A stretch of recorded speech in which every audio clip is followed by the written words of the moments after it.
नमस्कार।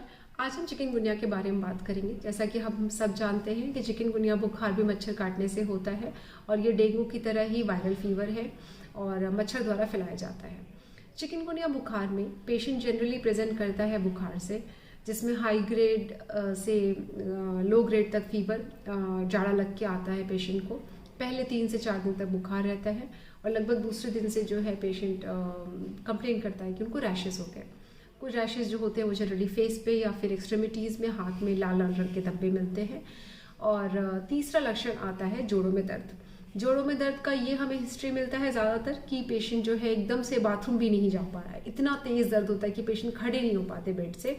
मुख्यतः नीज़ में, एंकल्स में, शोल्डर्स में या इन छोटे जॉइंट्स हाथ के ये इन्वॉल्व होते हैं।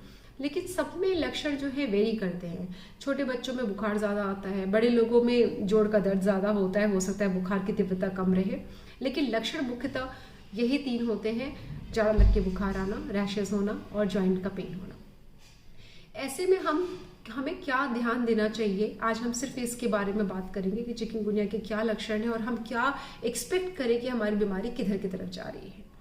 तो चिकनगुनिया का बुखार जो है हम 3 पार्ट में डिवाइड करते हैं: अक्यूट फेज, सब acute phase and chronic phase. Acute phase से कुछ लोग हो सकता है सब अक्यूट फेज में ना जाएं और वहीं पे ठीक हो जाएं। Acute phase generally first 3 weeks का होता है, जिसमें हमको जॉइंट पेन बहुत सीवियर होता है, बुखार आते हैं और रैशेस रहते हैं।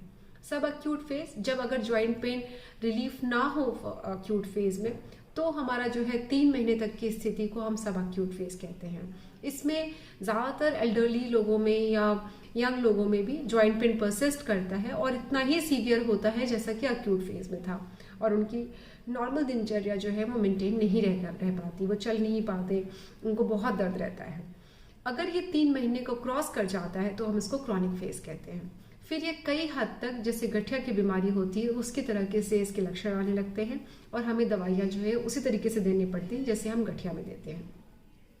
अब हम ये समझ चुके हैं कि चिकनगुनिया छोटे दिन का डेंगू की तरह बुखार नहीं है कि हमने 7 दिन पेशेंट को एडमिट किया और उसके 8वें दिन 9वें दिन से पेशेंट ठीक होने लग गया। ये एक हो सकता है 40% चांसेस है कि क्रॉनिक फेज में कन्वर्ट हो जाए। तो क्या हम सावधानी बरतें और क्या हम अपना ध्यान रखें, इसके बारे में हम थोड़ा सा डिस्कस करेंगे। स्टार्टिंग से ही जब हमें शक होता है कि चिकनगुनिया का बुखार हो सकता है तो हमें पहले फेज में, अक्यूट फेज में बहुत ध्यान रखना चाहिए कि हम रेस्ट करें, पानी अच्छे से पिएं और दर्द के लिए सिर्फ पैरासीटामोल की गोलियां लें। बहुत तेज़ तीव्रता वाली दवाइयाँ जैसे कि वोवेरान या स्टेरॉइड दवाइयाँ, ये फर्स्ट फेज में हम अक्यूट फेज में बिल्कुल अलाउ नहीं करते, या गठिया की भी दवाई हम अलाउ नहीं करते। वो बात अलग है, अगर किसी पेशेंट को पहले से गठिया था तो वो गठिया की दवाई कंटिन्यू कर सकते हैं। लेकिन अक्यूट फेज में जनरली हमारा मेन ट्रीटमेंट जो होता है वो पैरासीटामोल होता है। और ये देखा गया है वो पेशेंट जिन्होंने टाइम से पैरासीटामोल 6-8 घंटे में रिपीट किया है, रेस्ट प्रॉपर किया है और ध्यान दिया है अपना, तो हो सकता है वो चांसेस थोड़े कम हो जाते हैं कि वो सब अक्यूट या क्रॉनिक फेज में जाए।